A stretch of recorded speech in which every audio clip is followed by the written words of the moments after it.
আজকের ক্লায়েন্টের হেয়ার দেখে তো আমি পুরোপুরি অবাক। না না, এটা কোনো রিসেপশন ব্রাইড নয়, এটা আমার একটা পার্টি মেকআপের কাজ ছিল।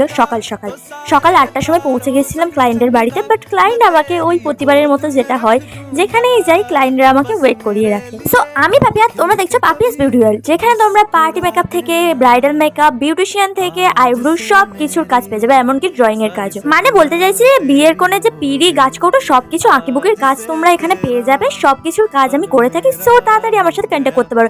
এক ঢিলেই দুটো পাখি মরে যাবে, মানে সব পাখি মরে যাবে একটা ঢিলেই। মানে আমাকে বুক করলে তোমরা সবকিছু পেয়ে যাবে। তাই আর দেরি কোথায়, তাড়াতাড়ি আমার চ্যানেলটা সাবস্ক্রাইব বা ফলো করো আর বন্ধুদের সাথে শেয়ার করে দাও। আর অনেক কম বাজেটে কিন্তু আমি সবকিছু সার্ভিস দিয়ে থাকি। যারা আমার থেকে সার্ভিস নিয়েছে তারা তো জানবেই, আর যারা সার্ভিস নাওনি কি করছো, আর দেরি করো না। আর হ্যাঁ, বলে রাখছি, আমার থেকে কম বাজেটে আজ পর্যন্ত কেউ করে দেবে কি আমার তো জানার নেই। তোমরা জানো কি সেটা অবশ্যই কমেন্টে জানাও, আর আমার সাথে কন্ট্যাক্ট করো, নাহলে বুঝবে কি করে আমি কত বাজেটে কত কাজ করে থাকি। আর যারা আমার ভিডিও রেগুলার দেখে থাকো, প্রায় দেখে থাকো, তারা তো জানবেই আমি কতটা কম বাজেটে কাজ করে থাকি। সো যাই হোক, তোমাদের সাথে কথা বলতে বলতে আমার কাজটা তো কমপ্লিট হলো। এবার তোমরা বলো, এই রিসেপশন ব্রাইড, সরি, এই পার্টি মেকআপটা কিরকম লাগলো? আমার তো এটাকে রিসেপশন ব্রাইডই লাগছে। যদি কলকা টিকলি টিকলি পরে যেতাম, পুরো রিসেপশন ব্রাইড লাগতো, তাই না?